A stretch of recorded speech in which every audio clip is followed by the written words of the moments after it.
Uma hora da manhã. O relógio ali não adiantou, com certeza, né? O relógio todo mundo adiantou hoje, né? Despertador aí, o pessoal despertou de uma horinha antes. Desperta, ó tu que dormes. É o tema da mensagem desta noite. Efésios capítulo 5, versículo 14. Vamos lá, porque nós não vamos sair de Efésios não, tá, amados? Nós vamos ficar ali em Efésios.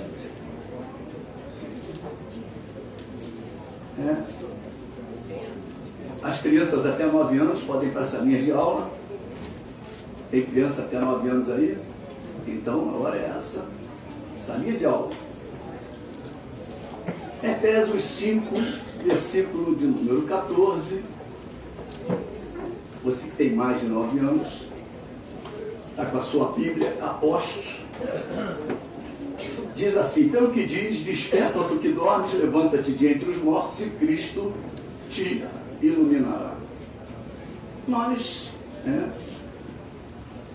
temos muitos exemplos na Bíblia que fala de pessoas que morreram e ressuscitaram. E não ressuscitaram porque quiseram. Ressuscitaram porque houve um comando, houve a voz do Senhor que penetra as mais profundas catacumbas ou as mais profundas sepulturas, né? E esse texto está incluído, né, numa carta de Paulo à igreja de Éfeso. Os Éfesos, ou os Efésios, né? A igreja de Éfeso, mas os Efésios eram igualzinhos a nós. Está mostrando que a humanidade não muda. O ser humano continua pecador. Continua tendo as opções, né? Mesmo conhecendo o Senhor, como foi aqui representado pela peça, ouvindo mais o seu coração do que a palavra de Deus. Amém. Eles tinham as mesmas dificuldades que nós temos nos dias de hoje. Por isso que a palavra não muda. Ela continua a mesma. A mesma há 2000 anos atrás é a mesma hoje, porque o homem continua o mesmo. O homem não muda, o diabo também não muda não, meu. O pecado continua os mesmos. Nós vamos ver o contexto em que esse texto, desperta, tu que dormes, ó tu que dormes, está incluído. Porque você pegar esse texto somente aí e tirar, fazer dele uma mensagem, nós podemos viajar para muitos caminhos.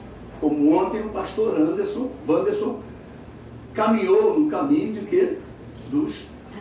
Daqueles sonos, né, que a pessoa tem. Mas aqui o texto fala de opções. Aquela igreja estava escolhendo errado. E o apóstolo Paulo, ele vem trabalhando, né, em cima desse texto da igreja de Éfeso, né, mostrando o contraste entre o santo e o profano, entre o salvo e o perdido, entre os filhos da luz e os filhos das trevas, entre aqueles que se tornaram um templo do Espírito Santo, com aqueles que ainda permanecem dominados pelos demônios. Quem é dono da tua vida chama-se o Senhor. Por isso a Bíblia nos orienta aos filhos de Deus a essa mesma epístola, que nós não devemos dar lugar ao diabo. Porque somos templo do Espírito Santo. Amém, queridos? Amém. Paulo estava exortando aquela igreja quanto à santidade, porque sem santidade ninguém verá o Senhor. Quanto à sua maneira de viver, então a santidade está ligada à maneira de viver do cristão. Amém, queridos? Amém. Então nós começamos a entender que Deus nos libertou para sermos servos do Senhor. É para isso que Deus quebrou as correntes e as cadeias das nossas vidas. Deus não nos libertou para que nós ficássemos vivendo como mortos ou com os mortos. Nós vamos lá no capítulo 4, Efésios capítulo 4, os versículos 17 ao 24, eu queria um pouquinho de água, por favor, alguém providencia aí que eu estou cheio de sede. Aqui Paulo coloca de um lado os gentios e do outro a igreja. De um lado os perdidos e do outro os santos. Versículos 17 em diante, ele diz assim: isto, portanto, digo, e no Senhor testifico, que não mais andeis como também andam os gentios, na vaidade dos seus próprios pensamentos, obscurecidos de entendimento, alheios à vida de Deus por causa da ignorância em que vivem, pela dureza do seu coração, os quais, tendo se tornado insensíveis, se entregaram à dissolução para com avidez cometerem toda sorte de impureza. Mas não foi assim que aprendestes a Cristo, se é que de fato tendes ouvido, e nele fostes instruídos, segundo é a verdade em Jesus, no sentido de que, quanto ao trato passado, vos despojeis do velho homem, que se corrompe segundo as concupiscências do engano, e vos renoveis no espírito do vosso entendimento. Versículo 24 diz: e vos revistais do novo homem, criado segundo Deus, em justiça e retidão procedentes da verdade. É um texto muito interessante, que Deus fala que nós não devemos andar como andam os gentios, como andam os perdidos. Nós já somos do Senhor, então tem um novo caminho para você andar. Deus diz para você não andar como andam os gentios. E quem eram os gentios? Quem eram os perdidos? Os povos gentios, ou gentílicos, eram constituídos por todos os povos que não conheciam o Deus de Israel. E como andam os povos gentílicos, ou os gentios? Eles andam segundo o curso deste mundo. Os gentios andam segundo o príncipe da potestade do ar. Os gentios andam segundo o espírito que agora atua nos filhos da desobediência. Então, qual é o espírito que deve atuar na tua vida? O teatro representou muito bem isso, até falei com a pastora. O teatro falou a peça, a palavra toda. Porque quando um cristão toma a atitude de colocar a sua vida como um imundo, como um profano, como um gentio, quem vai dominar a vida dele são os demônios, e não mais o Espírito Santo.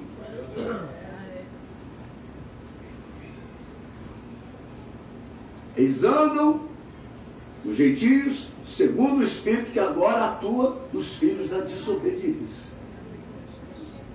Deus diz que nos tornou obedientes, quer dizer o seguinte: você pode obedecer.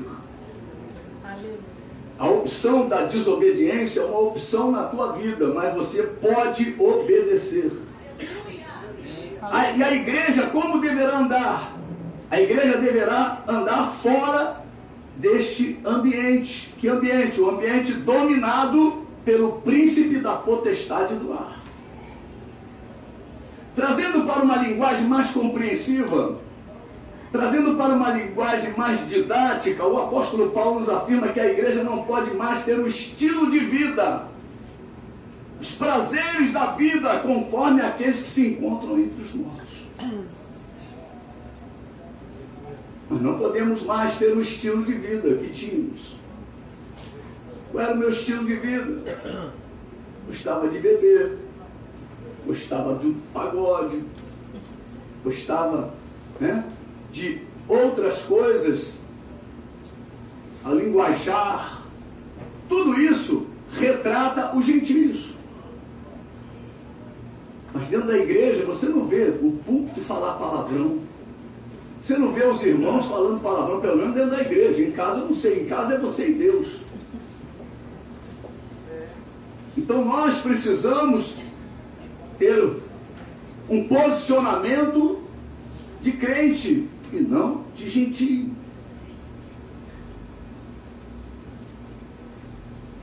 A simbologia de uma cova, vamos só para você entender o que é uma cova, é um buraco no chão. A simbologia de um sepulcro, de um lugar onde somente os mortos ficam. É como se a igreja que está praticando e sentindo prazer neste estilo de vida, ditado pelo príncipe deste mundo, pelo espírito que agora atua nos filhos da desobediência, se encontrasse dentro de uma sepultura aberta. Aberta por quê? Porque Jesus já te libertou. Jesus já tirou o tampão da tua sepultura. Antes você tinha um obstáculo, tinha a terra em cima de você, tinha a tampa, né? Mas Jesus veio e abriu. E o que ele falou para Lázaro? Vem para fora. Porque a luz de Cristo, você precisa sair da sepultura para receber a luz. Sem sair da sepultura, não há luz que te ilumine. Então nós começamos a entender que o que Paulo estava escrevendo para aquela igreja era uma palavra de vida. Era uma palavra que mexeria com o estilo de vida daquela igreja. E é isso que Deus quer fazer na tua vida, mexer no estilo de vida da tua vida. Do teu estilo de vida.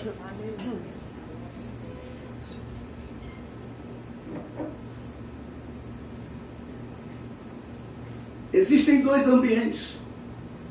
O ambiente em que atua a morte e o ambiente em que atua a vida. A morte atua dentro da sepultura. Você pode repetir isso comigo? A morte atua dentro da sepultura. Você não vê nenhum morto ficar do lado de fora.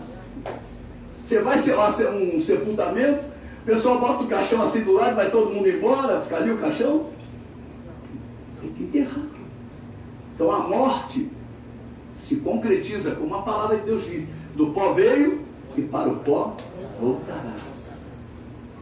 O poder da morte atua na sepultura.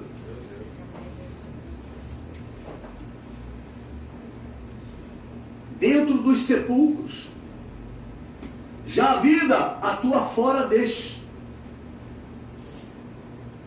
O ambiente em que atua a morte, o poder da morte, é um ambiente em que Satanás comanda tudo.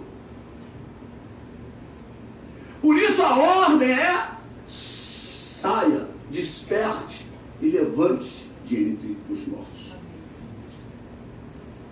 Já o ambiente em que atua a vida, o poder da vida, é um ambiente em que o Espírito Santo comanda tudo. A diferença está no comando, não está no comandado. Muitas pessoas dizem: eu tenho direito, eu posso, mas não. O comando da tua vida não está em você, no comandado, está no comandante. Não deixe se iludir, não deixe se enganar.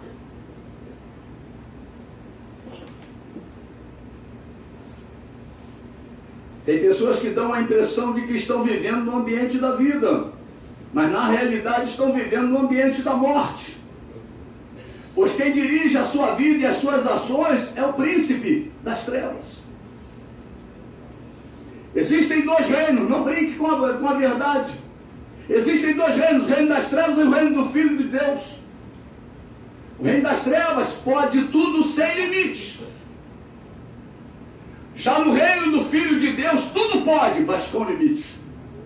Deus colocou limites para a sua igreja. Não resista a Deus. O mundo jaz nas trevas, jaz no maligno. Agora a igreja, os filhos de Deus, habitam no reino de Deus, que é um reino de justiça, paz e alegria no Espírito Santo. Quando acontece de um cristão, por opção, viver no reino das trevas, adaptando-se ao ambiente da morte, porque é uma adaptação. Se aqui levanta a mão e glorifica o nome do Senhor lá, você vai fazer o quê? Tem que balançar o quadril. Aí começa o negócio ficar esquisito. A sensualidade, o espírito da sensualidade entra. Você vê as irmãs aqui cantando, louvando, sem sensualidade. Amém, Jesus. É o espírito de adoração. Aleluia. Glória a Mas quando Deus. você sai desse ambiente, o ambiente é de pecado. O ambiente onde os demônios atuam. Os demônios vão usar a tua vida para cobiçar coisas proibidas. Você vai começar a cobiçar a mulher do próximo. Você vai começar a cobiçar coisas que Deus não te permitiu cobiçar.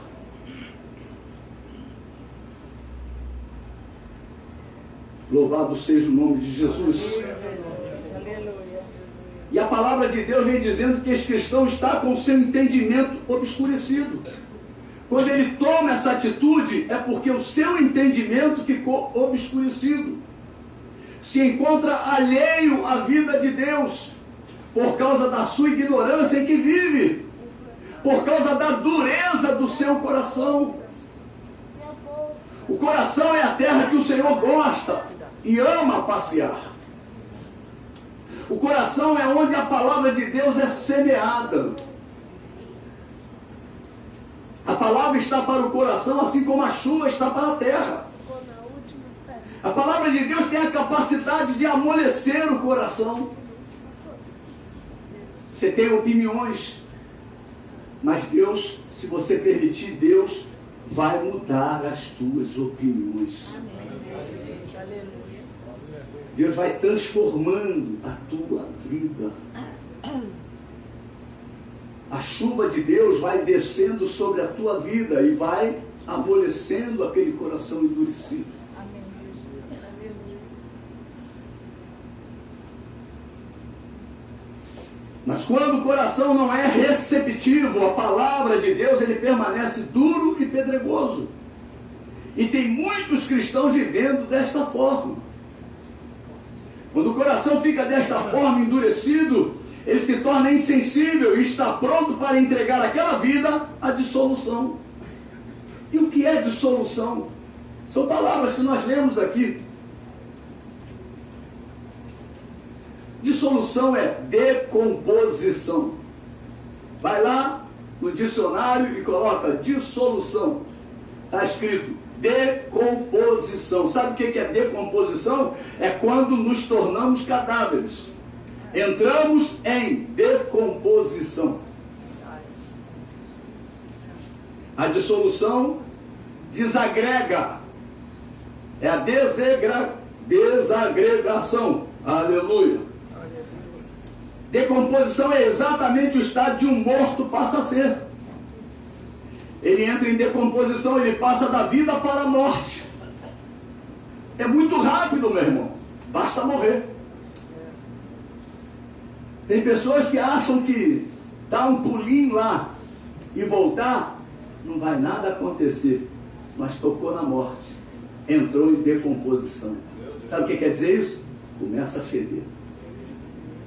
Defunto fede, meu irmão. Uma vez, onde eu morava, quando solteiro, ali no lixo, um conjunto. Eu morava no último de cá de cima e o segundo de baixo. No último andar, eram pessoas que cresceram comigo na juventude, eram um pouquinho mais velhos que eu. As duas irmãs se mataram. Ficaram trancadas dentro de quarto, dentro de casa. Uma semana. Mas era um fedor naquele lugar. Da onde vem? Da onde vem? Da onde vem? Quando descobriram, meu irmão. Ninguém conseguia passar a algumas dezenas de metros do bloco. Era ânsia de vômito. Quando nós agimos assim, trazemos abominação a Deus, ânsia de vômito a Deus. Deus quer te vomitar da sua boca. Imagina.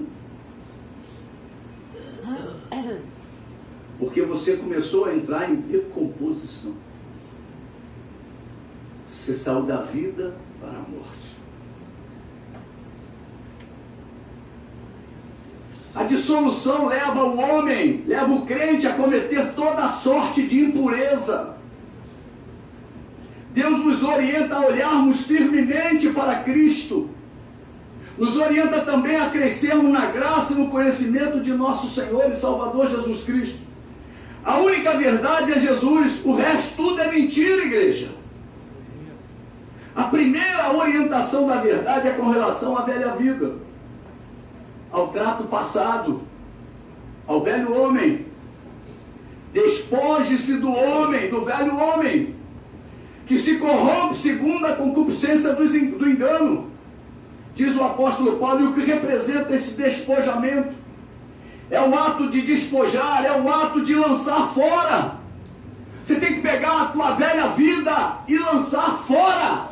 Não serve mais para você. É morte, é engano. Não faça dela base para a tua história. Deus tem uma nova história para cada um de nós, principalmente para os jovens. É largar de mão. O engano trabalha profundamente no velho homem.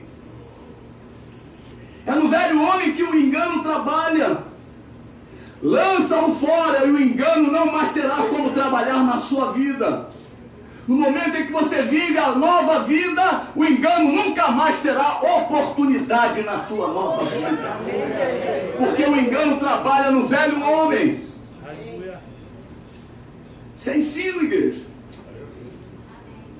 A segunda orientação da verdade é com relação à nova vida.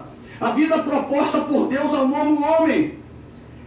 Revista este novo homem que foi criado segundo Deus em justiça e retidão procedente da verdade. Vamos continuar o texto. Versículo 25 em diante. Por isso, deixando a mentira. Deixa eu beber uma água. Fale cada um a verdade com o seu próximo, porque somos uns dos outros, membros uns dos outros. Irai-vos e não pequeis. Não se ponha o sol sobre a vossa ira, nem deis lugar ao diabo. Aquele que furtava, não furte mais. Antes trabalhe fazendo com as próprias mãos o que é bom, para que tenha com que acudir ao necessitado. Não saia da vossa boca nenhuma palavra torpe, e sim unicamente a que for boa para edificação, conforme a necessidade, e assim transmita graça aos que ouvem. E não entristeçais o Espírito de Deus, no qual fois selados para o dia da redenção. Longe de vós toda amargura e cólera, e ira, e gritaria, e blasfêmia, e bem assim toda malícia. Antes, versículo 32, sede uns para com os outros, benignos, compassivos, perdoando-vos uns aos outros, como também Deus em Cristo vos perdoou. Olha quanta orientação Deus dá para a sua igreja. Agora Deus, através do apóstolo Paulo, nesses versículos, exorta a sua igreja à santidade. Deixar a mentira. Crente mentiroso, meu irmão, coisa horrível. É crente que está em decomposição. Né? Falar a verdade sempre um para com os outros, porque somos membros um dos outros. Eu preciso confiar em você e você precisa confiar em mim. Não se ponha o sol sobre a sua ira. A ira não pode se transformar em pecado. A ira não tem problema nenhum, mas se o sol se pôr sobre a ira, se torna pecado. Nós precisamos estar atentos. Você pode falar isso para o seu irmão, a ira não pode se transformar em pecado. Aleluia. Não podemos dar lugar ao diabo. Lembre-se de que o diabo é o pai da mentira. Não furte mais. Não furte mais. Em lugar nenhum furte. Eu sei que às vezes dá vontade de chupar aquela uva, de dar iogurte para a criança, dentro do mercado, pegar um pacote de biscoito, dar, ir, come, depois troca de carrinho. O resto ficou naquele, não sei de quem é. Né? Então nós precisamos ser exemplos nessa terra. Olha, eu posso falar coisas aqui, meu tempo de ímpio não era mole não. Troquei muita etiqueta no Carrefour. Sério, estou falando aqui diante da igreja, diante do Senhor. Aquele tempo que as pessoas etiquetavam, você ainda estava no carrinho, já, a pessoa estava etiquetando ainda no carrinho, pegando como se fosse. O aumento de preço era absurdo, né? Aí eu pegava uma etiqueta, botava aqui no produto, que era muito mais barato, né? Muito mais caro, mas botava aqui mais barato e saía com ele. Eu fazia isso, não posso mais fazer. Aquele que fuste, não fuste mais. Vocês nem sabiam disso. Eu nunca falei isso. Eu nunca falei isso. Hoje eu estou aqui confessando meus pecados.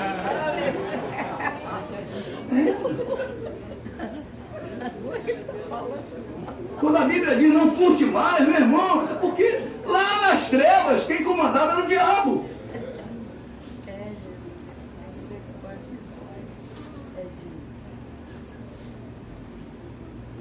Você pensa que eu nasci santo? Não nasci não. Eu fui transformado com 40 anos. Foram 40 anos debaixo do comando do inimigo. Amém.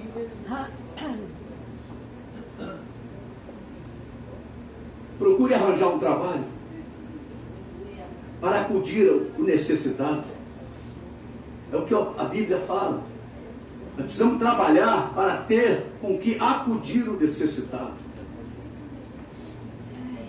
Não pronuncie nenhuma palavra torpe. E o que é uma palavra torpe? É toda palavra que contraria ou fere os bons costumes, que fere a decência, a moral, que revela um caráter vil, ignóbil, indecoroso ou infame. Olha, eu costumo dizer que a palavra torpe é a palavra que destrói. É como um torpedo que sai dos nossos lábios.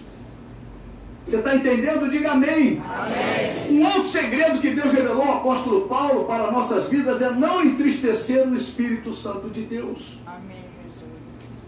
Existe uma promessa de resgate para cada um de nós. Amém.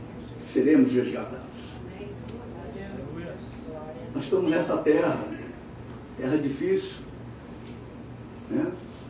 Mas um dia Deus vai vir nos resgatar.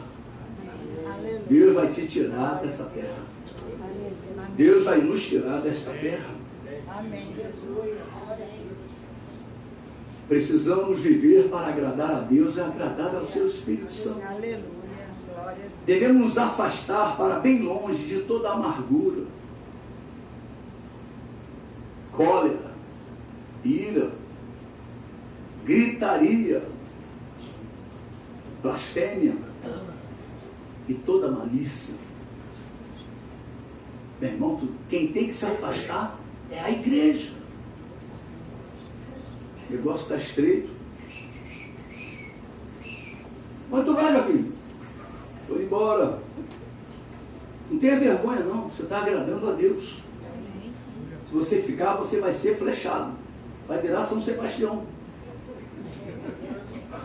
Vai ficar cheio de dardo inflamado do maligno.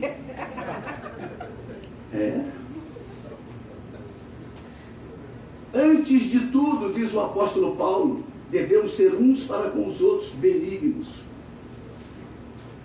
Já viu aquele alívio, né? Quando a pessoa vai fazer o exame, então calou isso aqui. Aí vem o exame. É benigno. Glória a Deus. Aleluia. É isso. Seja benigno para o teu irmão. Seja um alívio para o teu irmão. Não seja um fardo. Tem irmão que é fardo. Pastor Anderson Lanteira já não fala isso há muito tempo. Né? É aquela mala sem alça. E de papelão dia de chuva. Meu Deus do céu. Complicado. Temos que trazer alívio para os nossos irmãos. Não seja um peso para o teu irmão. Não seja o peso para o teu pai, para a tua mãe. Comece a pensar nisso. Seja uma bênção. É isso que o apóstolo Paulo está dizendo. Sejam compassivos, perdoando-vos uns aos outros, como também Deus em Cristo nos perdoou. Vamos ver agora os 2 versículos do capítulo 5. Sede, pois, imitadores de Deus como filhos amados, e andai em amor, como também Cristo nos amou e se entregou a si mesmo por nós, com oferta e sacrifício a Deus em aroma suave. Deus nos estimula a sermos imitadores dele. A pergunta é simples: você tem imitado a Deus? Você tem imitado a Deus? Quem é a tua referência? Quem é a tua referência? E a partir do versículo 3, do capítulo 5, em diante, ele diz assim, ó: mas a impudicícia, o que é isso, pastor? Daqui a pouco nós vamos falar. E toda sorte de impureza ou cobiça, nem sequer se nomeia entre vós, como convém a santos, nem conversação torpe, nem palavras vãs ou chocarrices, coisas essas inconvenientes, antes, pelo contrário, ações de graças. Sabei, pois, isto: nenhum incontinente ou impuro ou avarento, que é idólatra, tem herança no reino de Cristo e de Deus. Ninguém vos engane com palavras vãs, porque por estas coisas vem a ira de Deus sobre os filhos da desobediência.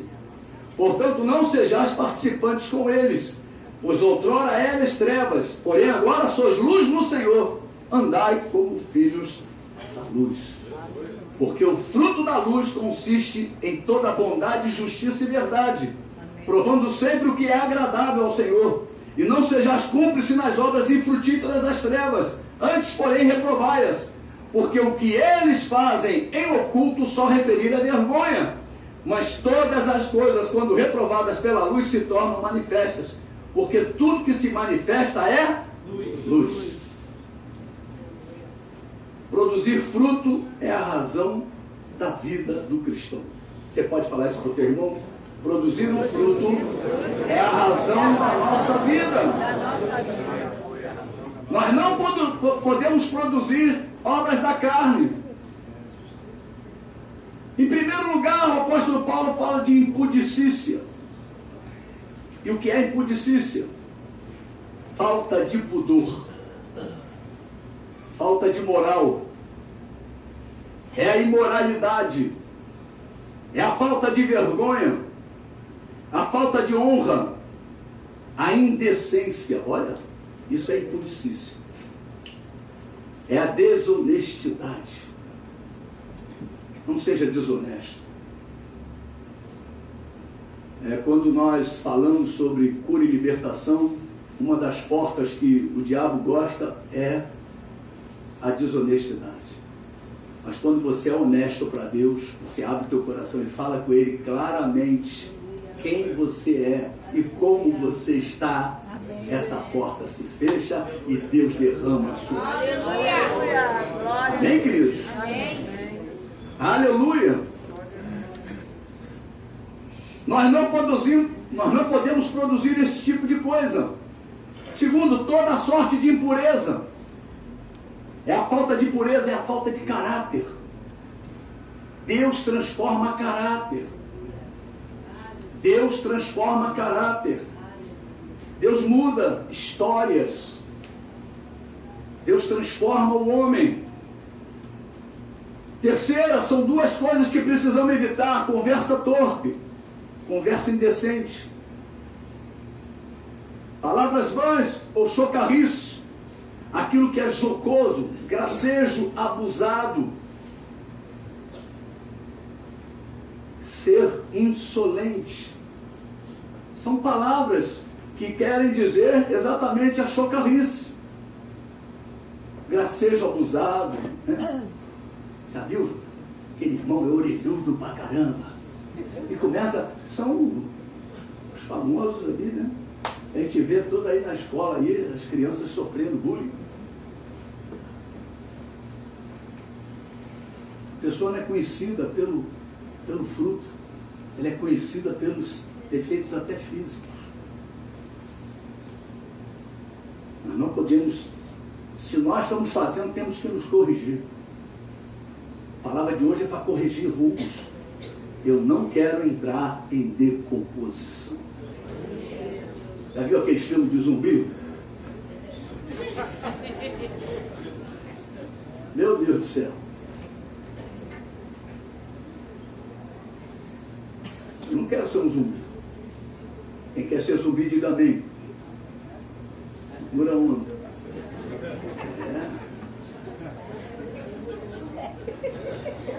Glória a Deus, a igreja está ligada. Ou então adormeceu direito. Levanta-te diante dos mortos. Aleluia. Em quarto lugar, Deus nos estimula a produzir ações de graças. Que coisa interessante, né? Produzir ações de graças. Você sabe que você pode ser um produtor de ações de graças. Você quando acorda de manhã, você deve agradecer a Deus pela tua vida. Amém. Pela tua saúde. Quantas pessoas estão no leito que não podem nem sair do leito? Quantas pessoas gostariam de sair do hospital, mas não podem sair porque tem que ficar numa fila. Uma fila de determinados exames. Se sair do hospital, ele não vai ter condições de fazer aquele exame. Fica internado lá. E você em casa não consegue produzir uma ação de graça. Você pode levantar a tua mão e agradecer a Deus pela tua vida. Louvado seja o nome de Jesus. Não importa o que você está vivendo. Importa que o nosso Deus é poderoso para transformar. Então seja agradecido. A partir do versículo 5, né, desse texto do capítulo 5, começam os alertas a respeito da entrada no reino de Deus. Quem quer entrar no reino de Deus? Levante a mão e glorifique o nome do Senhor. A Bíblia diz: nenhum incontinente, ou impuro, ou avarento tem herança no reino de Deus. Olha, esses três tipos de pessoas não vão ter como entrar no reino de Deus. Não tem herança. O primeiro alerta é o incontinente. São aquelas pessoas que não têm controle.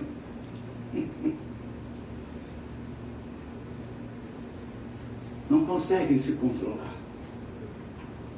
São aquelas pessoas que têm dificuldade para produzir o fruto do domínio próprio. Não conseguem se dominar. São levados pelo pecado. Qualquer apelo são arrastados. Você pode falar para o teu irmão: você tem a possibilidade, em Cristo, de dizer não para o pecado. Aleluia. Se lembra aqui do teatro? Não para a morte. O pecado jaz à tua porta, cumpre a ti dominá-lo.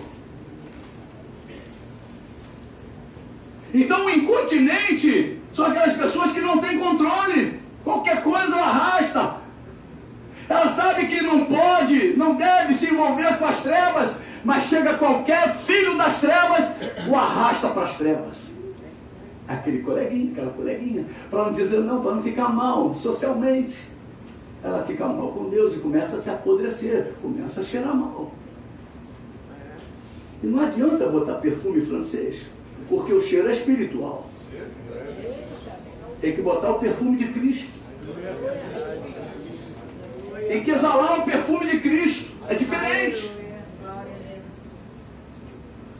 O segundo alerta é para o impuro. São aquelas pessoas que sofreram adulteração pela introdução de elementos estranhos.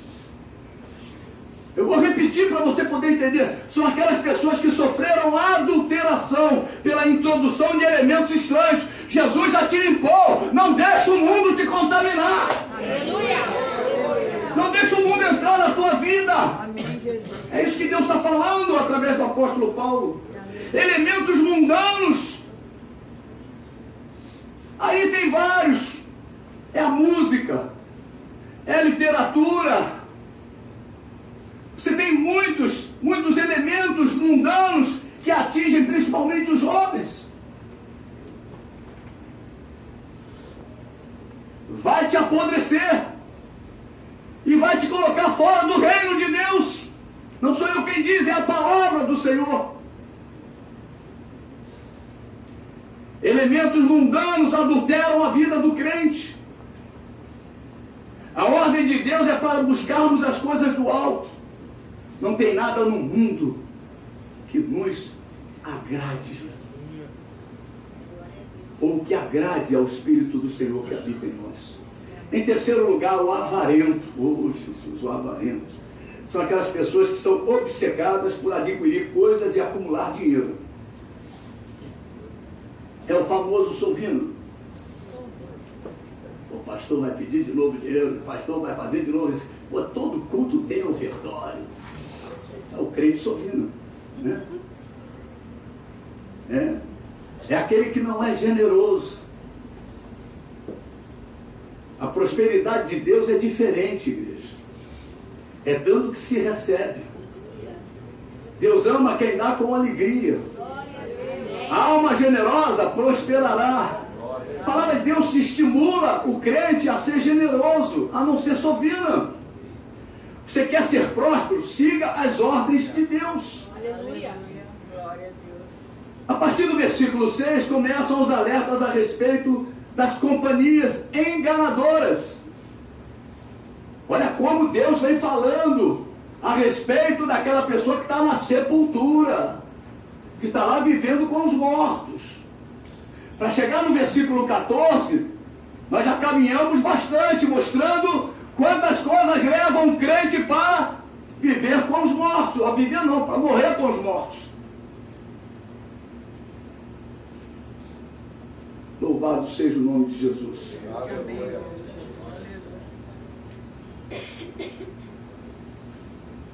Você tem vigiado nesta área? Quem são os teus amigos e confidentes? Quem são os teus amigos? Quem são suas amigas e confidentes? Se não são do Senhor, são companhias enganadoras. Ninguém vos engane com palavras vãs. Ninguém vos engane. O que é que Deus está nos alertando? Que os filhos da desobediência nos ensinarão a sermos desobedientes. Você é homem, rapaz.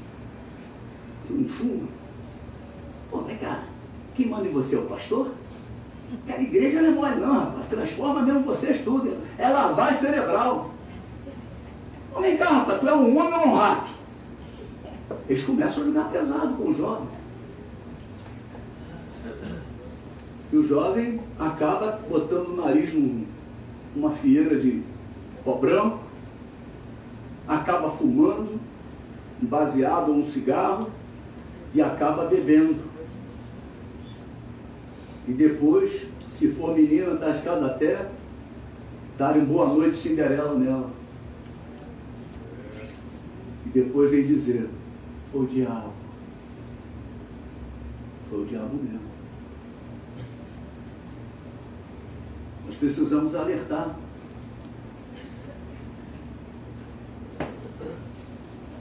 Ninguém vos engane com palavras vãs.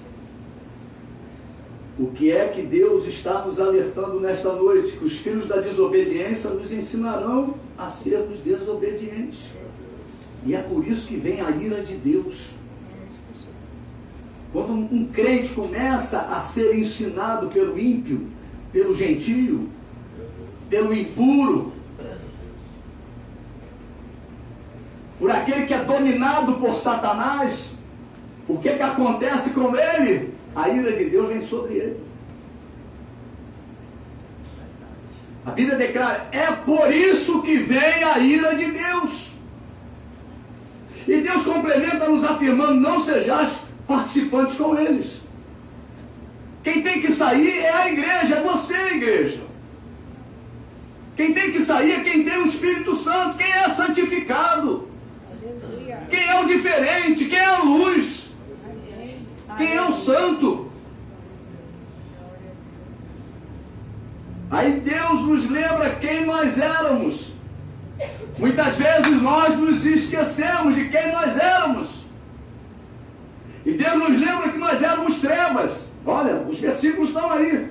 Nós já lemos. Porém agora somos luz no Senhor. Quem é luz no Senhor, levante a mão e glorifique o nome do Senhor. Devemos andar como filhos da luz. Isso é doutrina, igreja. Deus continua a nos lembrar que o fruto da luz consiste em toda bondade, justiça e verdade, provando sempre o que é agradável ao Senhor. Amém. Deus nos estimula a reprovar toda e qualquer obra infrutífera das trevas. Não seja participante delas. O que é que você acha das obras das trevas? Se aprova ou reprova as obras do diabo? É a igreja. A pergunta é para a igreja, é para nós. Se aprova ou desaprova? O que eles fazem oculto, diz a Bíblia, só o referir é vergonha. No versículo 13 nos fala que todas as coisas, quando reprovadas pela luz, se tornam manifestas. Porque tudo que se manifesta é luz. Porque é a luz que vai manifestar todas as coisas. Você só vai conseguir enxergar as coisas quando você está com a luz. Você está iluminado. Amém. Você não conseguirá enxergar quando você estiver em trevas. Lembre-se sempre disto. A luz manifesta as trevas. Primeiro. Segundo, a luz revela as trevas. Terceiro, a luz faz separação entre luz e as trevas. Quarto, a luz é o caminho, e o caminho do justo. Amém. A luz é o caminho e é o caminho do justo. Quinto, a luz é pura. Quando alguém caminha na luz, se torna pura. A luz deve ser irradiada pelos filhos de Deus. Quem tem que transmitir a luz somos nós. Sétimo, a palavra é luz e ilumina o nosso caminho. Oitavo, a luz produz frutos. Sem luz não há fruto. Não vai exigir de uma pessoa que está lá nas trevas ter fruto do Espírito de Deus. Quem Deus exige é da igreja. Nós é que temos que produzir o fruto do Espírito Santo. A cobrança é com a igreja, não é com o mundo. O mundo jaz no maligno. Em nono lugar, a luz será a nossa herança eterna. Lá não haverá noite, não haverá trevas, é só luz. É a herança eterna, é luz o tempo todo. É habitar para sempre, para toda a eternidade na luz. E em 10º lugar, Satanás é o príncipe das trevas. Não se esqueça disso. Glória a Deus pelo tema deste congresso jovem, que nos estimula à luz de Cristo. Versículo 14 diz: desperta, ó tu que dorme, levanta-te de entre os mortos e Cristo te iluminará. Se você continuar no caminho dos perdidos, com toda certeza ficará perdido ou perdida. Deus nos alerta para a maneira como estamos andando. Deus nos estimula a andar como sábios. Não seja insensato, mas procure compreender qual é a vontade do Senhor. São os versículos seguintes, depois do 15. Né? Portanto, vede prudentemente como andais, não como necios, e sim como sábios, remindo o tempo, porque os dias são maus. Por esta razão, não vos torneis insensatos, mas procurai compreender qual a vontade do Senhor, e não vos embriagueis com vinho, no qual há dissolução, mas enchei-vos do Espírito, falando entre vós com salmos, entoando e louvando de coração ao Senhor com hinos e cânticos espirituais, dando sempre graças por tudo a nosso Deus e Pai, em nome do nosso Senhor Jesus Cristo, sujeitando-vos uns aos outros no temor de Cristo. Não seja insensato. Procure compreender qual é a vontade do Senhor. Não se embriague com o mundo e nem com as coisas do mundo. Encha-se do Espírito de Deus. Esta é a direção de Deus para a sua igreja. Ontem, hoje e sempre. Deus não muda. Ontem Ele era o mesmo. Hoje Ele continua falando da mesma forma. E amanhã Ele continuará falando da mesma forma. Amém, Jesus. Eu quero vou convidar o louvor, né, para ministrar sobre nós os louvores, e nós estaremos louvando o Senhor de todo o nosso coração.